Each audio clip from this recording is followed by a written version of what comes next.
जेव्हा कधी आपला नवरा आपल्यासाठी काहीतरी सरप्राईज घेऊन येतो तेही न सांगता, तर त्यामागे नक्कीच काहीतरी दाल में कुछ काला आहेच असं समजायचं. त्याआधी सकाळी सकाळी बघा इथं मी पराठा केला होता आणि त्यासोबत दूध आणि ड्रायफ्रुट्स खाल्ले. संध्याकाळी येताना नाही माझ्यासाठी हे पार्सल घेऊन आले होते आणि माझ्यासाठी तर हे पूर्ण सरप्राईजच होतं, कारण मी त्यांना असं काहीच सांगितलं नव्हतं आणि ते अचानकच घेऊन आले.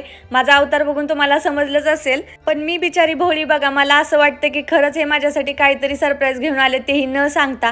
छोटंसं जरी असलं ना तरी सरप्राईज ते सरप्राईजच असतं आणि त्याचा आनंद तर खूप मोठा होतो. आता मी माझी शेवपुरी इथे एन्जॉय केलेली, त्यानंतर मी घेतली भाजी निवडायला आणि भाजीमध्ये बघा भाजीपेक्षा जास्त आहे ना त्याचा कचराच जास्त निघाला. आता सरप्राईजच्या मागचं खरं कारण सांगते की त्यांना जायचं होतं उद्या गावी आणि त्याचसाठी हे छोटंसं सरप्राईज होतं माझ्यासाठी. असो, त्यांनी तर गेल्यानंतर आहे ना कपाटाची पूर्ण अवस्था आहे ना पूर्ण खराब करून टाकतात, त्यामुळे माझं ते पहिलं काम असतं. आणि जोपर्यंत कपाटातले सगळे कपडे व्यवस्थित घडी घालून नसतात ना तोपर्यंत मला पण ते काहीतरी राहिल्यासारखंच वाटतं. असो, मी माझी सगळी कामं आज आवरून घेतली आहे. आजचा व्हिडिओ एवढाच. Okay, bye.